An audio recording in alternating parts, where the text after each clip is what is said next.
Hey everybody, this is part one in my interview with Howard Farran, owner, founder of Dentaltown. It's a fascinating interview. We talk about AI, we talk about the state of the dental industry, we talk about corporate dentistry, and all things going on. We're going to do this one in 2 episodes. This is part one. Enjoy. Welcome everybody to another episode of the Dental Boardroom Podcast. I have a unique and special guest, somebody that I learned about probably within the first few weeks of getting into dental way back in 2009 or 10, and that is Howard Farran, founder of Dentaltown. Welcome to the Dental Boardroom Podcast, Howard. Hey Wes, I've been a fan of you ever since you entered dentistry too. So this is we should start a mutual admiration club. I love it. A little bromance club going on. Yeah, bromance club. Well, what you create on Dentaltown is phenomenal. I don't think that there's a single central sort of communication platform or town center, so to speak, online where you have more of a gathering than what's on Dentaltown. And I don't need to go into too much of a background. You were formerly a dentist, converted into sort of tech into Dentaltown, and at some point you made that your full-time thing, and the rest is history. Why don't you give us some insight? What are you seeing from your perch as the founder and overseer of this huge marketplace of content and threads and communication? What are you seeing on Dentaltown right now? And maybe what are some exciting things you have coming out on your roadmap before we dive into how the dental industry is doing? Well, you're right. I am a dentist. I graduated in '87. Did I graduate from dental school before you were born? Please tell me. Nope. I'm 78. I'm 78. Yeah. Okay. So you were born. You were alive. And but yeah, I got out of school in '87, and I retired at 60. I sold my Today's Dental office. The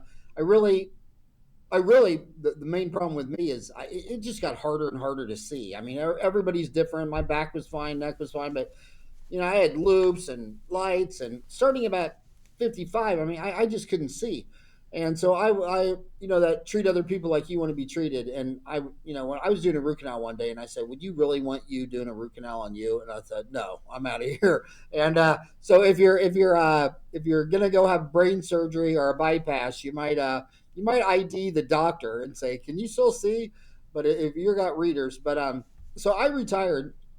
And it was really fun for about half a year. I mean, I went and spent 2 months with mom in Kansas. I went to Texas, where 4 of my 8 grandchildren live, and stayed with them 2 months. Then in Arizona, I had spent 2 months in Apache Junction, where 2 other grandkids, and 2 months in Goodyear, where another 2. And then I was retired, and I was just like, it's like, what am I gonna do? People kept saying, well, you should travel. It's like, dude, I've lectured in 50 countries 5 or more times. I've seen it all. I've done it all. And then out of nowhere, ChatGPT came out. I had nothing to do with ChatGPT, and I got 4 sons. One of them's a programmer, and he came over, and this is about it was 2 years ago, September, and he came over and he said, Dad, and he downloaded the app, and it was like 1998 all over again when the internet came out. I mean, Yep. And I remember getting tingly when AOL said, you've got mail. And I'm like, oh my God. And I was on this Yahoo group with Mike Barr and Root ZX with Endodontists. You'd open up your email, and you'd be like 100 emails of people talking about root canals. And it was love at first sight for me. And then I had the same feeling with this AI.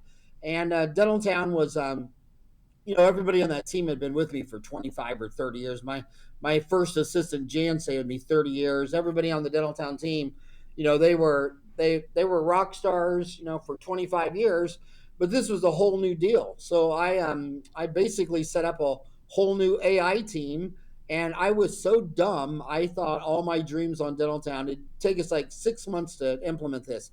Here we are 26 months later, and with and the project just keeps getting bigger and bigger and bigger. We haven't released anything. I can't believe we haven't released anything in 26 months we've been on this thing. But I keep saying we're about 2 months away. But I just wanted to I think AI is so huge, and we're sitting on 10 million posts, where 10 million questions where a dentist said, how do you find an MB2, and all this knowledge and all this wealth. And so we're just redoing the whole thing, and it's going to be so exciting, because I think the most exciting thing is, like, my relationship with ChatGPT is I'll show you, Wes. I have this little. Even when my phone's off, I got the new phone, the new iPhone. See, it's got that wedge. I do. That's Chat GP.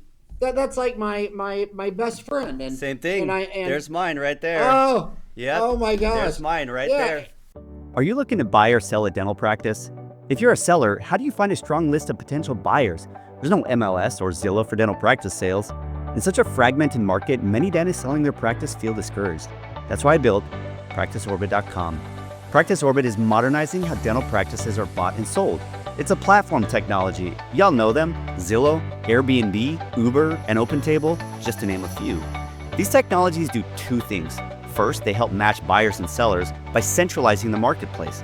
Second, once the match between buyer and seller is made, these technologies help them navigate the sale to a successful close. Here are a few of the features inside of Practice Orbit. Users can determine a reasonable sale price for a practice in just minutes. All they need is the most recent business tax return.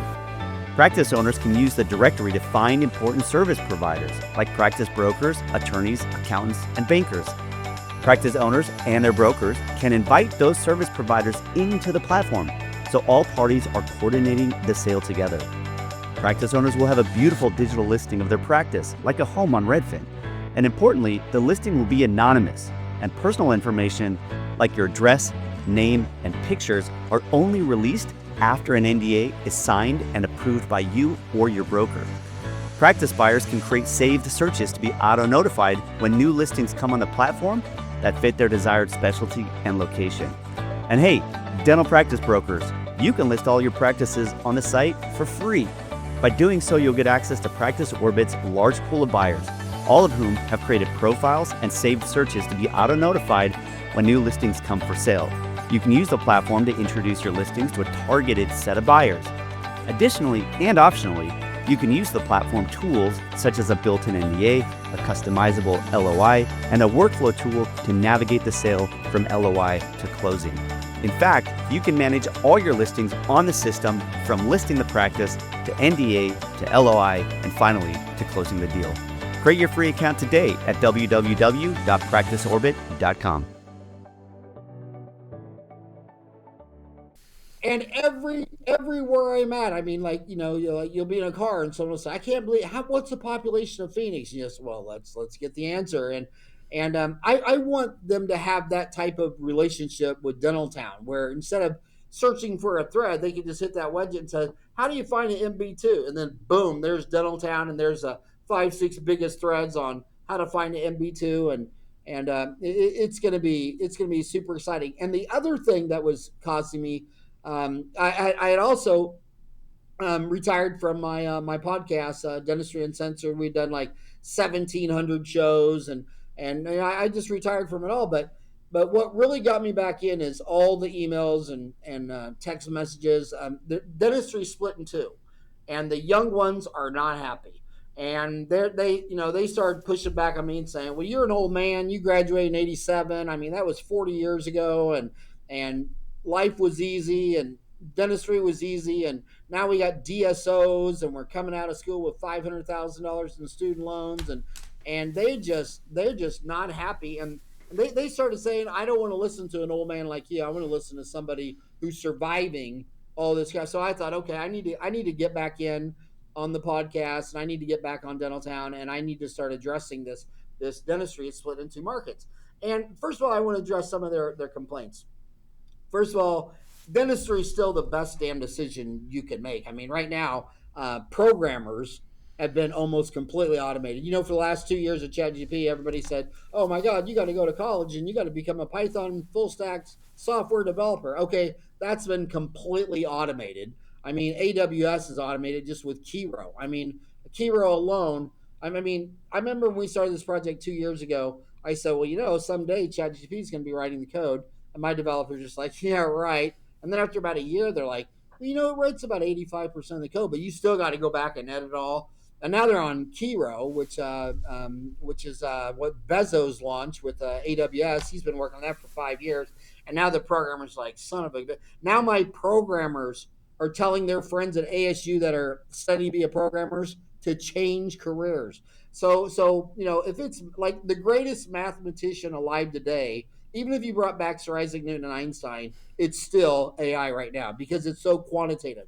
But you know what's going to be really hard to for AI to do is the soft stuff, like when you call a dental office and you have AI answer the phone. It's a nightmare. Hell, they didn't even like the push button stuff. You know, humans talking to humans isn't going away, and no one's going to go to a dentist that's an ATM machine and a robot and have some R2D2 come in there and start jacking with your mouth. I mean, what AI is not going to do is replace the soft stuff, the human stuff.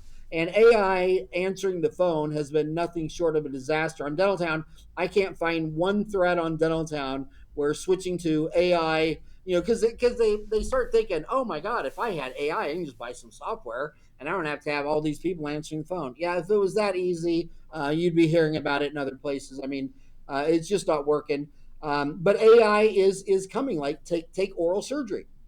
My gosh, Yomi now has placed 40,000 implants. I remember a couple of years ago when they passed 20. I remember 2 years before that when they were trying to get, when they were just talking about, hey, we got an oral surgeon to buy. I mean, oral surgeons are not going to be replaced by an AI robot named Yomi. But oral surgeons with Yomi are going to replace the oral surgeons without it. I mean, I see oral surgeons in the future running 3, 4 bays of Yomis, and they're doing all the soft stuff and answering all the questions and making you feel relaxed. But when it comes down to surgery time, do you want a primate with 10 fingers and 10 toes who can only see 50 microns, where when you do the lab work, you can always tell if the dentist was right-handed because everything's leaning towards the right, or left-handed? And I'll give you an example. The facial biopsy stuff out there in Beverly Hills, where all the beautiful people like you live. My gosh, if you have a big biopsy like on your nose and you're good looking, if you're like me, they just chop your nose off and send it to a lab. They wouldn't care. But if they were good looking with all your hair and all that stuff, they'd want to. So they cut a little and then they go freeze it and look under the slides and come back and cut a little more. And it could be a 3.5 hour biopsy if it was a big one on your nose and you did not want anybody to notice the scar at all. Well, now a robot, it sees at 1 micron. So it's looking down there. It doesn't need a scalpel. It can tell the difference between a cell that's cancerous and a cell that's not. And the hand is steady. There's no shaking. I mean, that Yomi goes in there. It's like the thickness of a pencil. I mean, we're not going to be able to compete with AI. It's like oral radiologist. Well, you still need to be an oral radiologist, but an oral radiologist with AI is going to have 10 times the productivity. And where are they going to get that productivity? From an oral radiologist who doesn't use AI. I'll give you 2 examples of at the gym. Every morning I go to OES, and there's 2 other old grandpas in there that I work out with. And one of them is a architect and one's a lawyer. And the architect told me, like, downtown Phoenix, you won't believe this, but they'll buy a city block and build a 40-story apartment complex, and when it's filled up, it'll have 20,000 people in it. I mean, you go to Douglas, Arizona, has 19,000 people, and it's all spread out city, big old city. I mean, that's one city block. And the architects say, that used to be $1 million contract in a year for me. They would come in and they tell me what they're doing, and then we go look up the land and the soil and run the tests, and I'd have 8 or 9 guys on a draft board, and that was $1 million year-long contract, sometimes $2 or $3 million. Now, he said we hired a draftsman with an architect with had a degree in computer science and was on Python. And now you come in and you'd say, "Hi, I'm Wes, and I'm going to build this apartment complex. And I bought this pad. Your voice activated. The AI looks up the pad. They already got where all the pipes and wires and everything. They got satellite pictures of it. They know the ground. They know everything about it. You tell me that it's going to hold 20,000 people, 40 stories tall, and it's saying, well, Wes, did you want those apartments at 8-foot ceilings? Because this would be your electric bill at 8 foot. Did you want it at 10 foot? Here's your electric bill at 12 foot. And you're talking it out, and what is the color? And when you're done with that hour and a half greet and meet about your project, it's done. It's all designed. It's done. And then if you come back and say, we decided we're not going to go cheap PVC pipe, we want the expensive copper, one keystroke, done. I mean, it's great. The lawyer, This lawyer has 9 people in his law firm, and they said it, when they're getting their next lawyer, instead of looking at GPA and all this stuff, they're just going to look for someone who had an undergraduate degree, that had a degree in computer science or computer engineer, something with a full stack software developer. And they got one. Same thing. That guy set up. He said, "You come into me. You couldn't get in for 2 weeks. You come in. We talk. We yak for an hour. And then I got all these books behind me in the library. Then I look all this stuff up. And 2 weeks later, you come in, and I give." He says, "Now this kid, he just records it all as you're talking. It's prompting like the best follow up questions. It's looking up all the statutes in Arizona, the United States, all the other countries, and then going back in time to get a full feeling of how people deal with this type of issue. And by the time the 30-minute conversation's over, the lawsuit's done. It's all written up. If it needs to have a court date, they've already emailed the. I mean, it's crazy. And that's where dentistry is going to go with AI. I mean, AI is not going away. It's going to be as big as the Industrial Revolution. And remember, when they came out with the steam engine, it took the first application, it was so big and bulky, was just to pump water out of flooded coal mines. And then it got smaller and smaller, and it fit on a ship and disrupted shipping. And then when it got to America, they built canals and railroads, and it took 75 years for that thing to actually get hooked up to an assembly line. 75 years. AI is, I mean, they are investing. I mean, look at the Mag 7. I mean, they're investing billions of dollars a day, billions of dollars a week. They're building 1 gigawatt data center. A gigawatt is a nuclear power plant. So these 1 gigawatt plants take a full-time nuclear reactor 24 hours a day. It's not going away. But back to dentistry, these young kids, they got a lot of student loan debt, but I'm going to push back on that. I graduated with $87,000 in student loans in '87, which in real and constant dollars is $250. So I had half your debt. As far as the supply and demand, of dentists per 1,000 Americans is the same in '87 as it is in '25.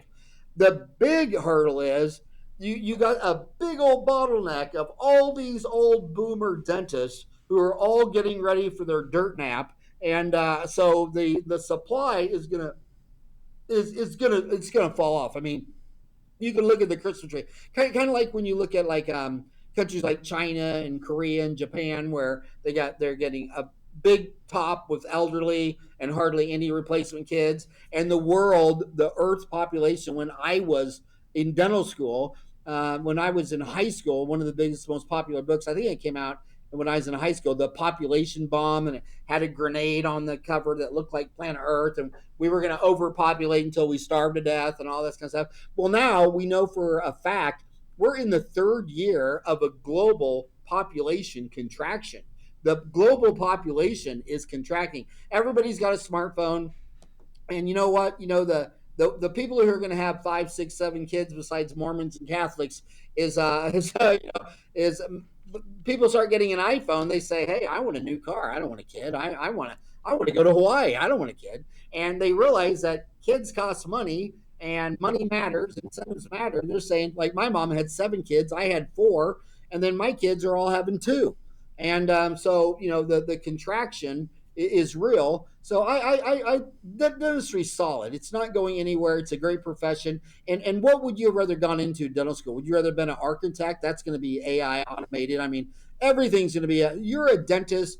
And another thing is, when I was a kid, that if you had 7 kids, only the ugliest kid whose teeth were so crooked they looked like they could eat corn on the cob to a chain link fence, only that kid got braces, because you figured if you didn't, he'd have to join the priesthood or become a nun. No one's going to marry this goofball. And now every kid gets braces in school, and then they get them again when they're 30.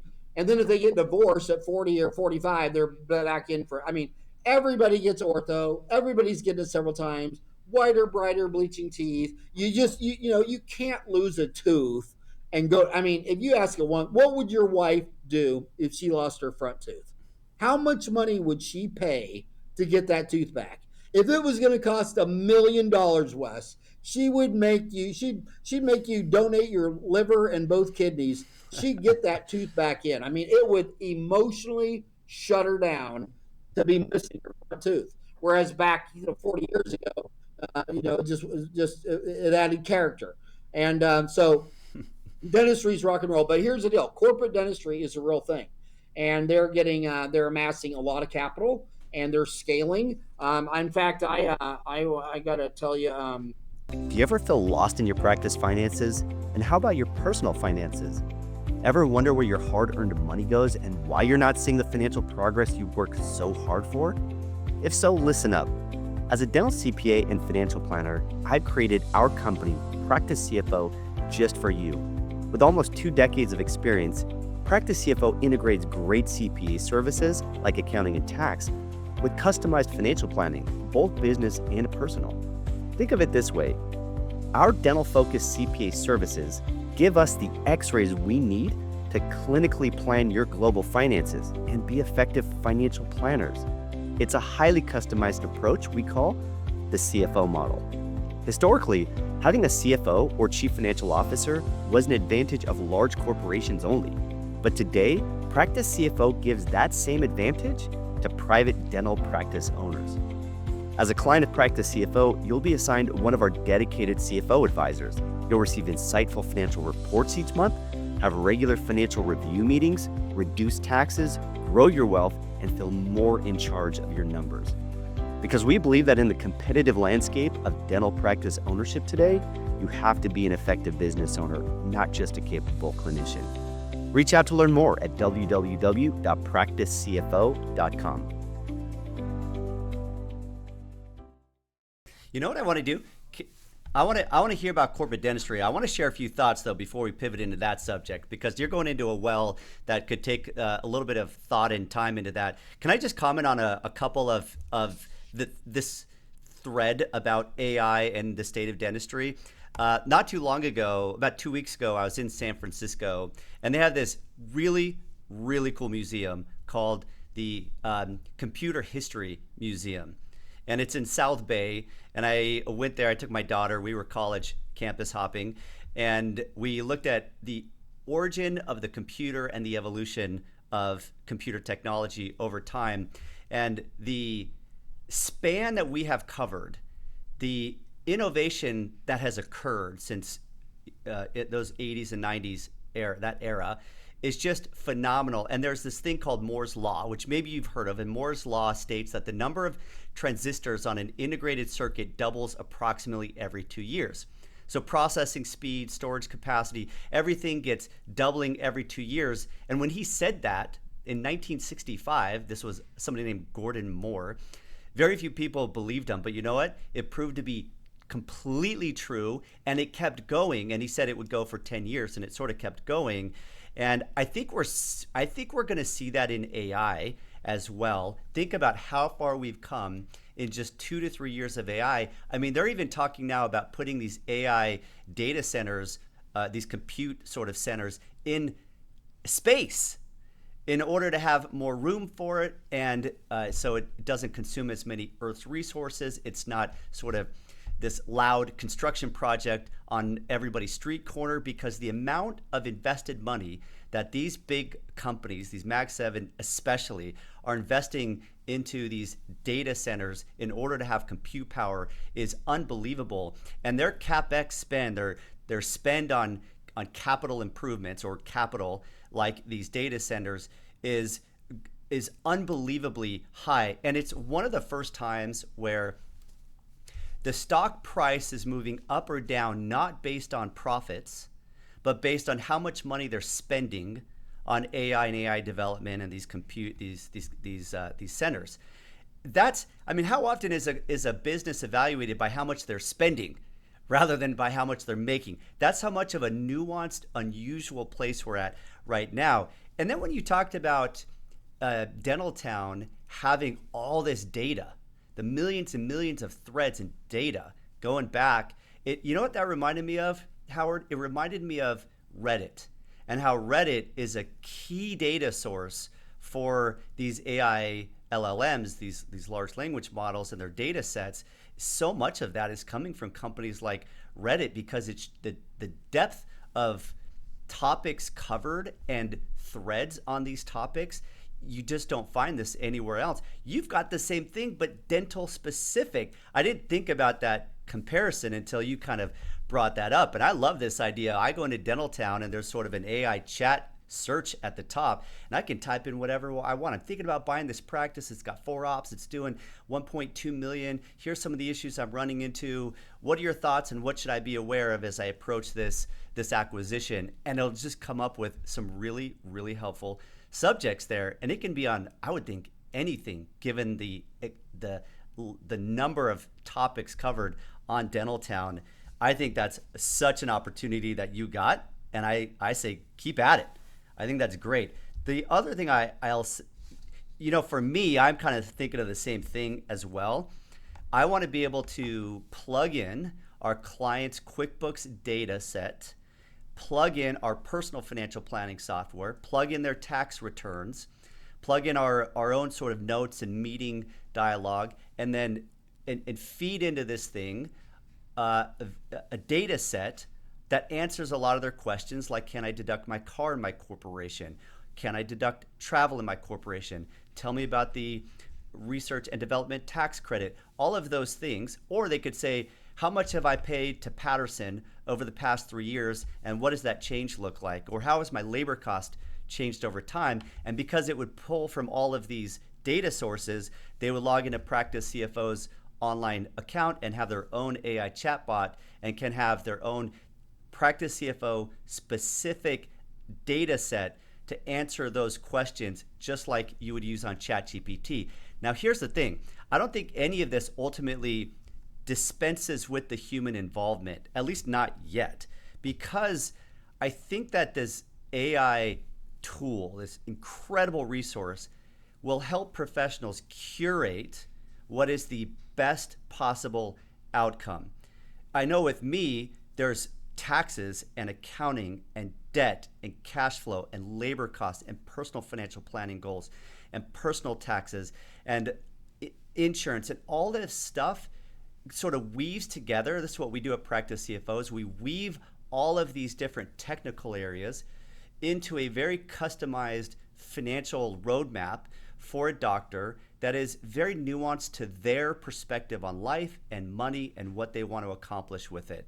And it's so personal. There's a lot of soft elements to it that I think when it comes to dentistry or when it comes to financial advice, there's still a huge need for somebody to curate everything coming out of AI and all the data to create a very specific applied outcome for the customer or for the client or for the patient. So I'm excited for all of that. All right, let's dive into one other comment on the AI, Howard. I did a AI in dentistry series about 3 or 4 months ago, and I interviewed 8 CFOs and salespeople from these big AI companies like Pearl and Overjet and others. And one of the things I got out of that was there's a race by these companies to build the biggest data set. It's like an arms race. Whoever can get the biggest data set inside of their custom LLM ends up kind of being the winner. Sort of like Google was the first with the search, and Amazon was kind of the first with an online marketplace, trying to get almost first to market with a really large data set. So which company has the largest data set of radiograph analysis inside of it? That one typically is going to win because it's going to give the best sort of analysis of a given radiograph of a patient. And that's what I'm noticing right now is this arms race to get the most data. So what a lot of these application layers over AI, these sort of softwares built on AI, are trying to do is just get that data set. They're willing to take a loss. It requires a lot of investor money because they're essentially giving a lot of stuff away at a low cost or free in the beginning just to get the data. Once they have the data, then they can start to monetize that better by charging more for their services, which I expect in about 3 years or so, you're going to see costs go up on a lot of these AI-based applications. Once you have clear winners coming out, just like in the .com era, you had clear winners eventually emerge out of that, like Amazon. And those are the ones that are going to really monetize the fact that they had the data, they had the depth, and they're the ones who are going to be the winners out of this. So it'll be interesting to see how this all unfolds over the next few years. And I'm really excited to see what's going to happen there on Dentaltown with your AI. Well, the one thing you got to remember is, we lived through this with the .com deal. I mean, how old were you in 94 to 2000? How old were you in 2000? In 2000, I was 22. Yeah, so you lived through this, and back then from 94 to 2000, the four horsemen, like we had the Magnificent Seven, the four horsemen were Microsoft and Intel, and Oracle and Dell. And look at Intel. I mean, that's how early we are in the game. Where Nvidia has the biggest market cap of 5 trillion. Nvidia is not going to help make any. All the value is going to be the companies built on Nvidia chips. We're so early in this game. If it's a baseball game, we're in inning one, where the Intel, the Nvidia chip, is still the big player with the highest market. I live in Phoenix with an Intel plant. I'm on my page. I remember when Intel was the biggest rock star in the world. Now you can buy the whole company for $90 billion, and the U.S. government about 10% of it. Nvidia is not even going to. In fact, in 2000, after the crash, the biggest companies that made the most money, like Facebook, wasn't even born until 2004. The market crashed in 2000. The big companies, and as far as the race, the reason everybody's investing so fast is behind the scenes. Everybody knows that if China gets this first or America gets this first, it's going to be a winner take all. Because right now it's ChatGPT, it's a large language model, but it's headed very fast to artificial intelligence, and then the programming chips right now in NVIDIA. Everybody knows that when they're ran on quantum computing, in fact, there won't even be any passwords because quantum computing can compute so fast that all your passwords would be hacked. The entire internet would be transparent to whoever owned that quantum computing network. And that's why IBM's doing so well. It's getting so much money. The government is funding so much quantum computer researching because if whoever gets quantum computing and AGI, it's a winner take all globe. I mean, you could not look at the asymmetry warfare between big old huge Russia versus little bitty old Ukraine. The high tech company is holding off the lion. And also back to the outer space. Well, yeah, the cooling is everything on these centers. So in outer space, it's 2.7 Kelvin above zero, and you have unlimited solar. And if you could drop all that data down on a fiber optic cable, that would be the way. But back to dentistry. We're seeing it diverge into two. We're seeing corporate and we're seeing private practice, and those markets are differentiating. Corporate, those guys are using AI. Those guys have better practice management software. They can have someone full time in accounting like you. The only way an individual can compete back with those guys is to have someone like you for the individual.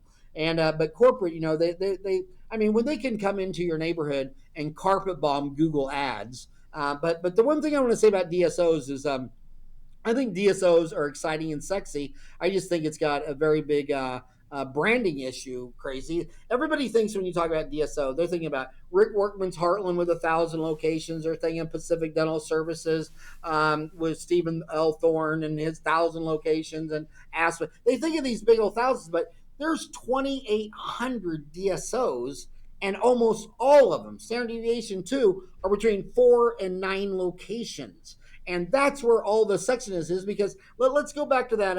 Let's go back to a small city like say some small city of 100,000, and you got a dental office on the south side. Howard, if you sit there and go to a north side, east side, west side, and you go to 4 locations, now you can carpet bomb that area with low-cost radio ads, low-cost television ads, billboards, and with 4 locations, you can have a full-time marketing director, a full-time insurance coordinator, a full-time CPA. You can have a full-time Python programmer, analyzing your data. You're big enough to scale. And that's where all the sexiness is happening. And every time I meet a dentist, let's take it home $3 or $4 or $5 million a year, they own between 4 and 9. Now, we don't start counting until 4, because 3 is when they all die. If you're a real go-getter, ambitious dentist, and you want to have a satellite location, you can muscle both.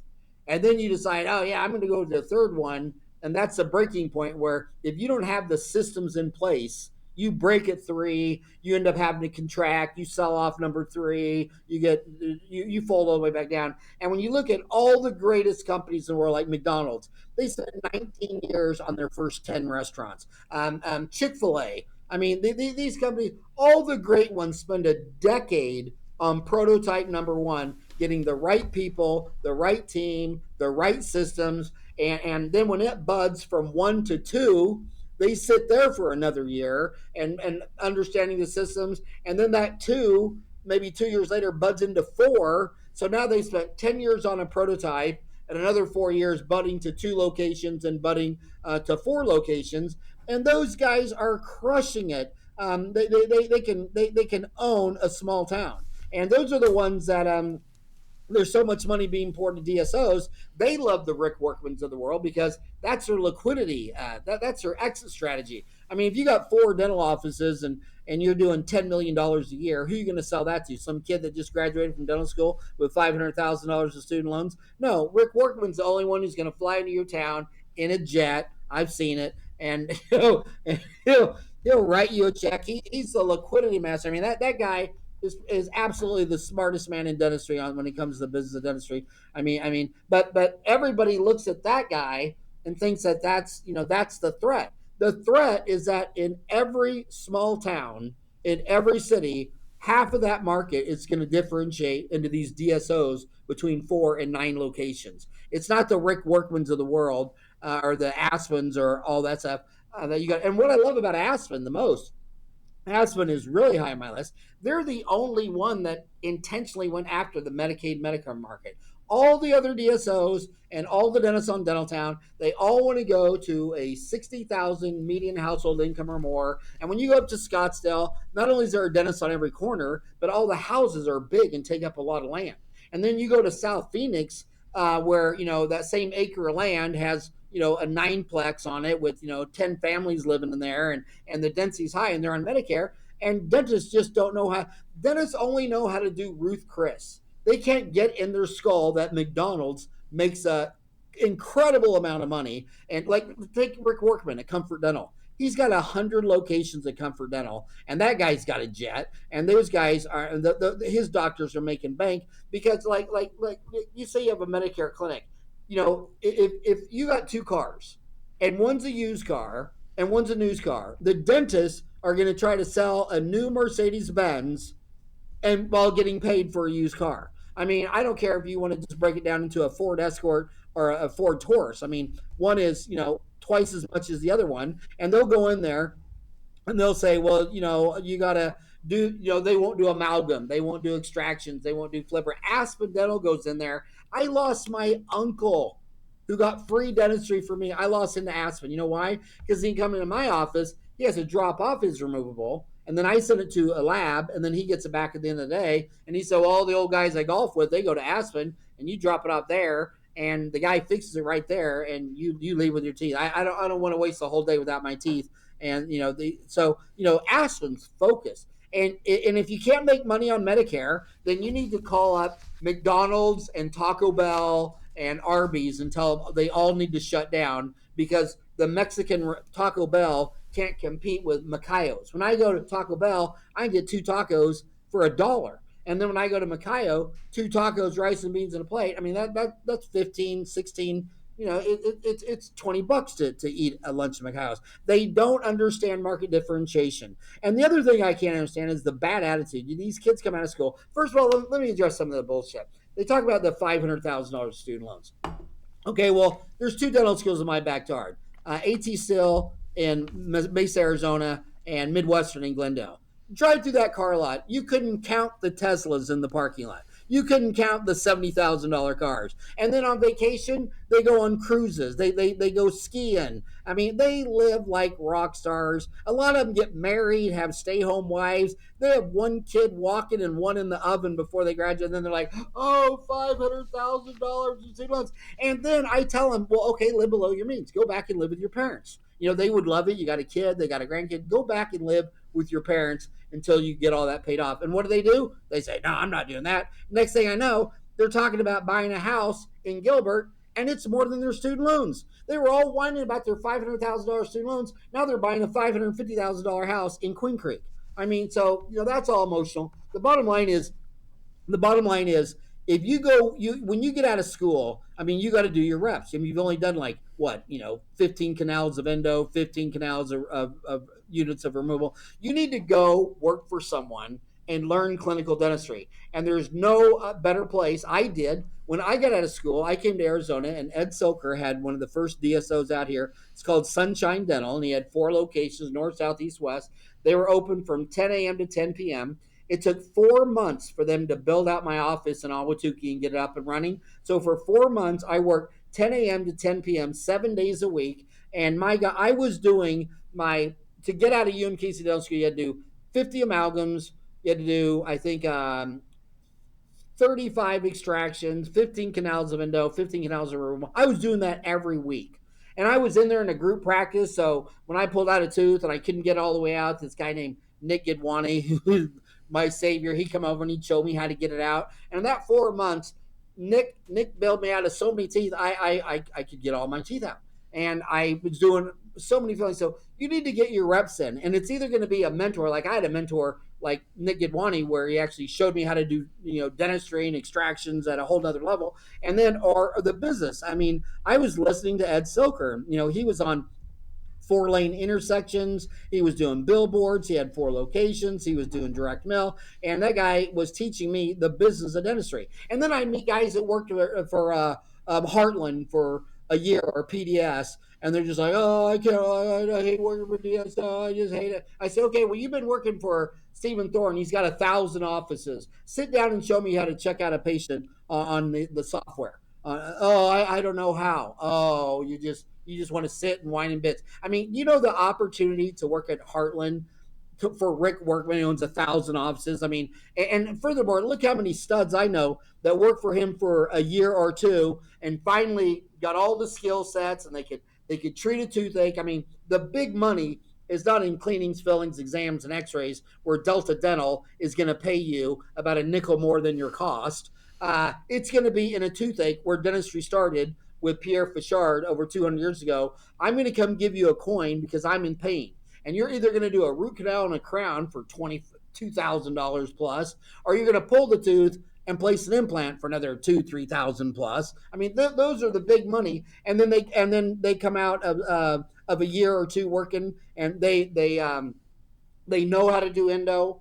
They know how to treat a toothache. And if you say, oh well, I don't want to do toothaches, I just want to do cleanings, exams, x-rays, fillings, bleaching, bonding, veneers, and Invisalign. Okay, man, that you can do that too. It's called being an orthodontist. But now you're competing with orthodontists, where when you see that Invisalign patient, you're scheduling a half hour to see it, and the orthodontist is scheduling 15 minutes to see it. So they're seeing 4 patients an hour for 50% overhead, or maybe 60, and you're doing 2 patients an hour. So I don't know if it works there, but they learn dentistry, and then what do? They leave with like the best assistant, the best office manager, and they go set up a practice, and they got great demographics. They do $1 million the first year. And the biggest hidden valley is those DSOs. They can't go to those small towns, because when you come out of school, you're a prime mating age, and you want to go find a mate in Phoenix, Arizona in a 5 million person metro, or do you want to go down to Eloy with 30,000 people and find your mate there? So if they come out of school, they're in prime mating, breeding, marrying age, and it's very hard to attract associates down in rural. In fact, when those DSOs went rural, they said that 10% of their rural stores did not have a dock in the box on any given day. That's how hard it was. So they're staying all in the urban area. They're all staying in the 60,000 median household income more. They're going to kick your butt in marketing, advertising, negotiate better supplies, all that kind of stuff. But where they cannot compete is the human relationship. I mean, I saw that in Phoenix, Arizona. They come in from big box DSO, and we got, half a dozen of them here. And they'd say, well, this Dr. Wes, I went in there and he told me I had 3 fillings, and I came back and I did 2 on the right. And then I came back to have Wes do the other one on the left. And now Wes doesn't even work there anymore. And this Dr. New guy says that I got 2 other cavities on the left and that the one that was done on the right, one of them needs to be redone because it wasn't done right. So I'm like, oh, so I'm doing that. And then I go back there again, and now that guy's not even there. I mean, when you can't keep your doctor, these DSOs, I mean, you would be shocked at how short of a career. Talk to any dentist that's been out of school for 5 years and ask them how many jobs they've had, and they're going to say 5. So if you can't retain your doctor, you're not going to build a relationship. And I think my secret for my today's dental is that I would come in and tell them they need this, and I'd leave. Well, Jan's been there for 3 decades. I remember when I left when I sold my dental office, the new hygienist that we just hired had been there 9 years. It's called relationships. It's like they want to go where everybody knows their name. And they're not going to let a robot treat them. They're not going to let R2D2 treat them. And they're not going to go to a dental office where every time they walk in, there's someone different. And the other thing, the DSOs are really, you can just spot a DSO. I mean, there's 2 types of DSOs. And, when you go into McDonald's, the movie The Founder, what's The Founder? My dad had 9 Sonic drive-ins, and I went to hamburger conventions. I actually listened to Ray Kroc lecture when I was 10 years old. And he was telling me about how the most important thing in the restaurant was the woman's bathroom, because they're going to get off that interstate, and she knows the filling station is going to look like a camel just used it. She knows if she goes to 7-Eleven, they're going to be liars. They're going to lie to their teeth and say, we don't have a bathroom. It's like, what do? You have a catheter out of your kidney? I mean, come on. And then they're going to go to McDonald's, and mama's going to know, oh my God, they have the best bathrooms in the world. And we're going to clean the woman's bathroom every hour on the hour. It's going to have toilet paper. It's going to be checked every hour. And he said, I remember him saying this when I was 9 or 10 years old. He said, men's bathroom, you don't even have to clean it. Hell, those boys will pee on their truck. They'll pee on the tire of their own 150, of their own F-150. They'll pee on a tree. They'll write their name themselves. Mama's a squatter. And when she knows you got the cleanest bathroom on the intersection, while she's squatting, Daddy Bear and Baby Bear are going to be ordering our delicious salty French fries and our delicious Coca-Cola. He just knew the people business. And you go into, but here was his trick. He would not hire you, and this didn't make the movie, and I thought it was sad, unless you were married to a stay-home woman with a couple of kids. And then he was only going to sell you 1 franchise. He said that man will just, he's modern day slavery, because he's not feeding his mouth. He's feeding 4 mouths, and those children and Mama Bear are waiting on him. Well, Chick-fil-A took it a step further and said, hell, we won't even hire people that would work on Sunday. We're going to get Christian men that are married, stay-home wives, and they have family values where it's against their heart and soul to work on the Sabbath. And the average Chick-fil-A is doing $5 million a year, McDonald's doing $3 million a year, and then you go to Burger King. They'll sell you 10 locations. And that office manager is running down to 10 locations. The owner doesn't even go in there, and maybe he retired from the NBA and he had $10 million, so he thought, hell, I'll just buy 10 Burger Kings. Subway, same thing, 8 or 9 locations.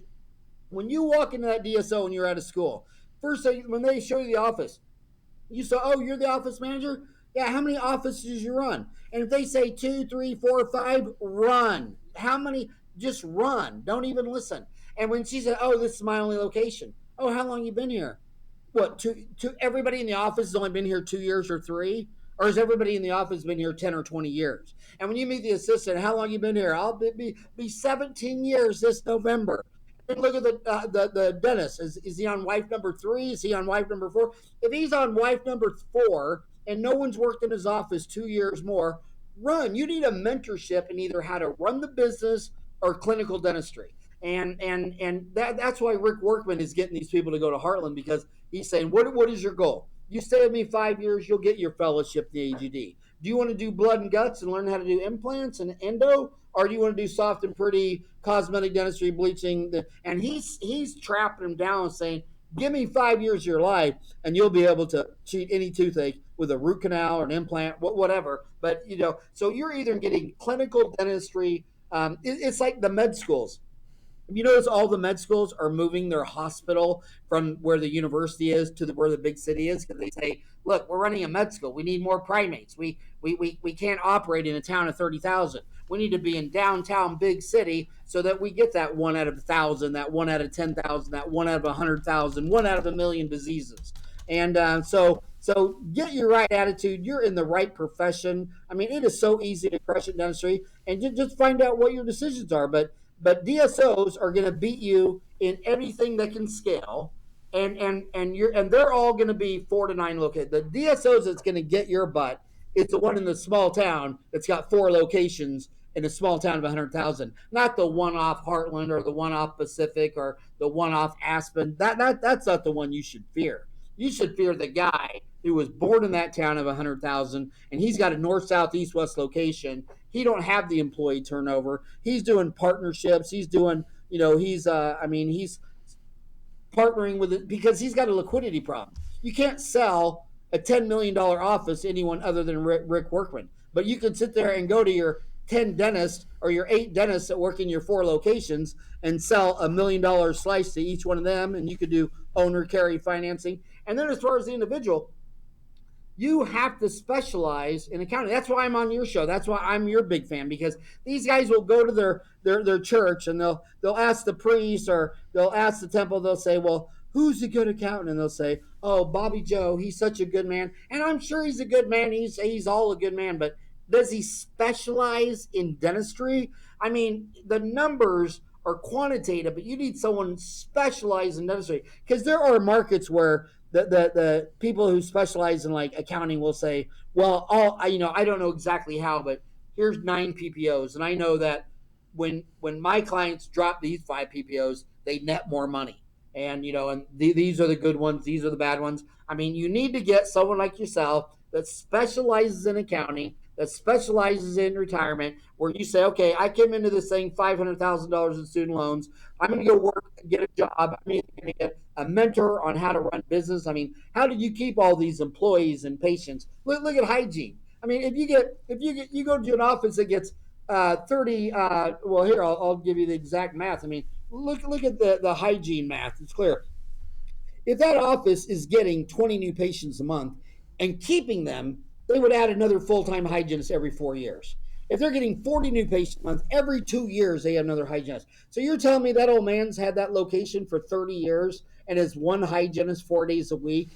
I mean, it's just whoever comes in the front door is going out the back door. So who's built a dam and keeping their wives, their assistants, their hygienists, their receptionists, their patients, and they've built up to 2 full-time hygienists and one who comes in half a day a week, a couple other days a week.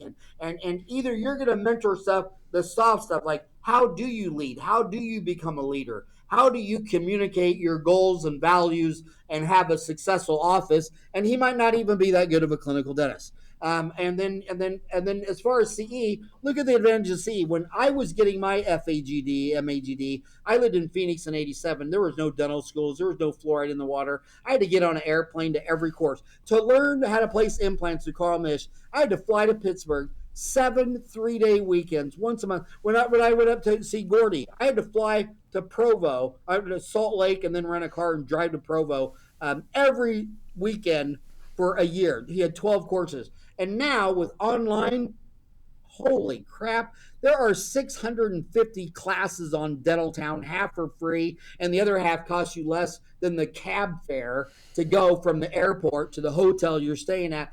I mean, with online learning, I mean, my God, you can learn all this dentistry. If you have the right attitude and you're willing to hustle and you're ready, and my favorite story is Citibank. Citibank, the reason that thing got so damn big was because he got a job at Citibank, and he just asked a simple question. He says, well, when my mama goes to the butcher and she writes a check, how does it actually get the money out of her account into this bank? And nobody knew the answer. And computers were coming out, just like ChatGPT came out, nothing to do with you and me, AI just here.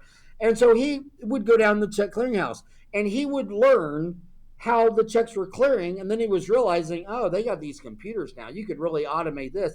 He got it, so he started automating departments, worked his way all the way up to the CEO, and Citigroup was the biggest bank ever. And his number 2 man was the guy at Chase.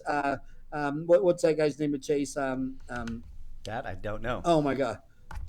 Jamie Dimon. Oh, Jamie Dimon. Jamie Dimon yeah. was And then he got a pissing match with Jamie Dimon. He fired Jamie Dimon, so Jamie Dimon left, and now Citigroup collapsed because that guy was old, and now Citibank made more net income than all the other banks in America combined last year because Jamie Dimon knows every step of the way. And then I go into a dental office and I just say, okay, check out this patient.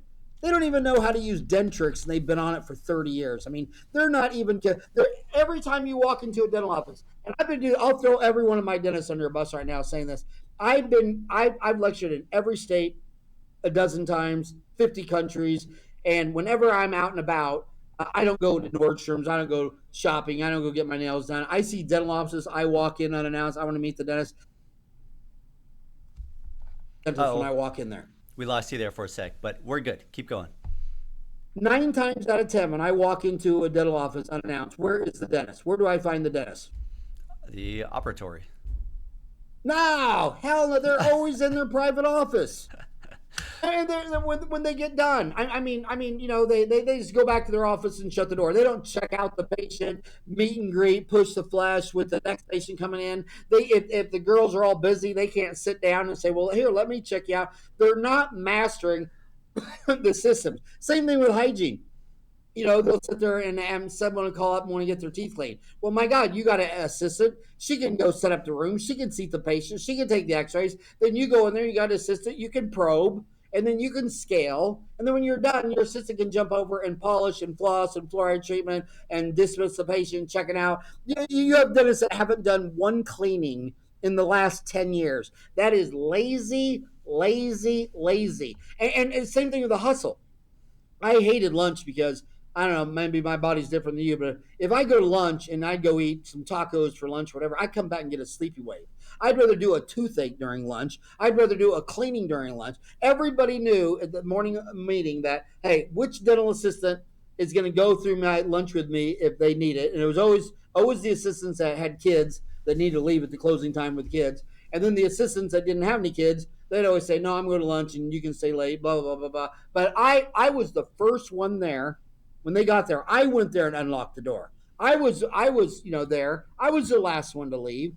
I would do cleanings. I did cleanings all the time. When I go into a dental office right now, before COVID, when I got out of school, it was routine to see offices with 50% overhead. By the time it was 2000, it was routine. Everyone was 65% overhead in the urban. After COVID, I see 80% all the time. And what do they got? They got way too many staff. The dentist lives in this private office. He hasn't done a cleaning. He doesn't know how to load an autoclave. He can't check out a patient. There's no hustle. So when you're coming out of school and you got $500,000 of student loans and you got a pregnant wife with a kid at home, and that's your dental office, well, hustle. And same thing with associates. I would never, ever hire a single associate. They were always up there at 3 o'clock trying to cancel their rescheduled last patient because they wanted to get to the gym, work out, and go to the bars and look all pretty for the girls. I always wanted a Mormon. I said, come on, we're next to Gilbert. 10% of this town's Mormon. I want a Mormon with a stay-home wife with she's got to be at least pregnant or one kid already walking. Those guys, I go to them and say, hey, I got a toothache. Can I squeeze it in for lunch? They're like, oh, thank you, Jesus. Thank you for that opportunity. I mean, I remember a dozen times we closed at 7. And at like 6:30, someone called the toothache. And they'd say, well, they're not even going to get there until 7. And they'd say, I wait. And then the kid would walk in and they would do the whole root canal, build up and crown prep, $2,500. And they wouldn't even leave till 9. And they thought they were lucky. They thought it was a gift from God because they were, these were big producers. Incentives matter. Chick-fil-A figured it out. McDonald's figured it out. You figure it out when you get an associate. Get someone so damn hungry they'll murder a grizzly bear and eat him with his bare hands, and you're going to be making money. And learn all the systems from ground up. And I'll tell you what, if you're going to stay in one place and you're going to build relationships with the patients, they're going to stay with you. They're not going to change. And the other thing is, last but not least, half of America doesn't have dental insurance. Why is the whole world focused on dental insurance when half of them don't even have insurance? And when they do have insurance, only going to pay $1,000. And when you look at them in the eyes and say, well, I know you have insurance, and that's good for $1,000. So look, you came in to reline your denture, and we can reline it, and that's $175 an arch. We can make you a new denture, and that's going to be about $750 an arch. That's $1,500. Or we can place 2 implants down there so that lower denture snaps in, and that's $5,000. Or we can put 4 implants down there, and the teeth will snap in, and they don't even come out, and that's $25,000. So you got to help me out. You could do nothing. We could do a reline. We could do a new denture. We could do 2 snap-on implants. We could do 4 where you don't even take it out. And at least 1 in 10 pick the $25,000 arch, 1 out of 10. In fact, the biggest gold mine for implantologists is these little denture clinics. Like, there'll be some trailer in the old retired part of town. It's called Denture World, and they've been doing relines for 20, 30 years, and they end up going to sell that. No dentist even looks at it. No one even takes it serious. I cannot believe to you how many people that I went to Carl Mish's, got my fellowship at the Mission Institute with, or got my diploma in, and I say, no, dumbass. You're going to go buy that thing. They got a 30-year brand recognition. Every day, 20, 25 people are coming in there for relines.